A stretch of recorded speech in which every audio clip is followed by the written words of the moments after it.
So let's take a look at the aggregate supply and aggregate demand diagram with an upward sloping short-run aggregate supply curve. Suppose that we have a recession, and let's say that what occurs here is a fall in consumer confidence. That is, consumers don't believe that the economy will be very strong, so they cut back on their purchases of consumption goods. If we start at the long-run aggregate supply curve, given at level Y1, and price level P1, we can see the effect of the fall of consumer confidence by a leftward shift of the aggregate demand curve from AD to AD prime. The price level then falls from P1 to P2. That's given by shift number 1 in our diagram. In the short run, we get then a fall in prices from P1 to P2, and we get a fall in output from Y1 to Y2. Over the long run, as workers adjust their wage demands and firms adjust their prices, we're going to get back to a new equilibrium that's consistent with this new lower level of aggregate demand. Price will fall then all the way to P3 as firms cut back their output and workers reduce their wage demands. And eventually we return to the natural rate of output, which is at Y1 or Y3, but at the new lower price level P3. So when consumers are less confident in the future, what they do is they reduce their desired level of consumption, and eventually prices and wages adjust to reflect the new reality, and we return to the long-run aggregate supply curve, or the level of output or GDP that is consistent with the natural rate of output and the natural rate of unemployment based on the productivity and resources available in the economy. What can we do about this in terms of government policy? If we see a shift like this from AD to AD prime due to a fall in consumer confidence, the government might be able to do something about this. Could they push aggregate demand back to AD from AD prime? And two possibilities are to consider an increase in the money supply, or that would be expansionary monetary policy, or consider expansionary fiscal policy by increasing government spending, increasing G, or lowering taxes, which would give consumers more money to spend in that case.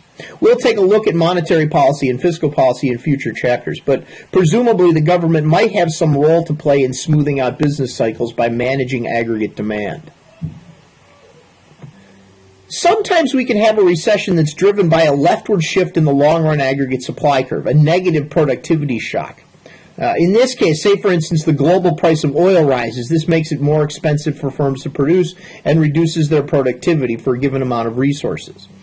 These kinds of shocks are difficult to offset because essentially what you have is the new equilibrium is going to be reflected by the lower level of productivity due to the leftward shift in the long-run aggregate supply curve. These are not the kinds of things that respond very well to policy. Sometimes policymakers will try to push the aggregate demand curve to the right, but essentially what we have is a fall in the long-run aggregate supply curve, and the new equilibrium is going to reflect this new level of productivity. A couple of notes here before we end the lecture. The first one is that when we talked about sticky wage theory, it's possible that wages are only sticky downward. That is, it's harder for firms to lower wages than it is to increase wages.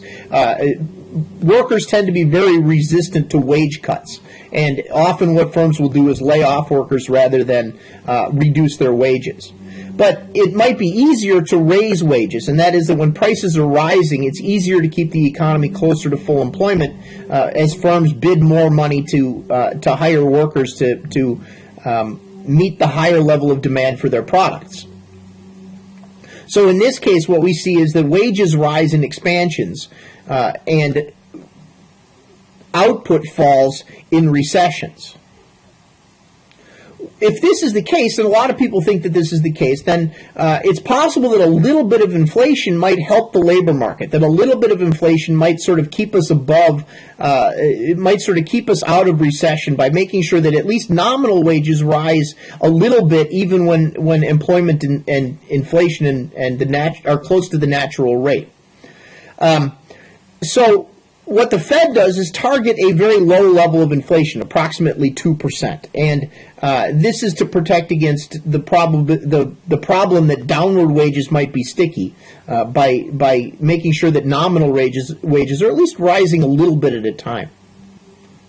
The second observation that I want to make in passing is that this aggregate demand, aggregate supply model of expansions and recessions is based on fluctuations in aggregate demand generating business cycles.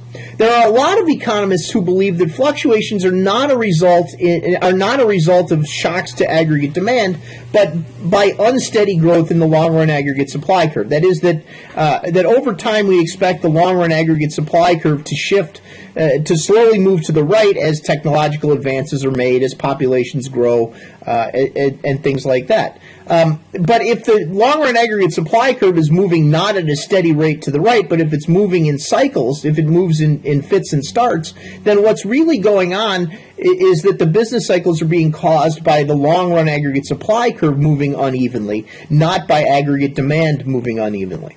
It's possible that business cycles contain some element of both, and the aggregate demand, aggregate supply model has been the dominant paradigm in economics, but there are an awful lot of people who believe that the real business cycle story has some validity too, and makes for an important set of economic models to explain business cycles.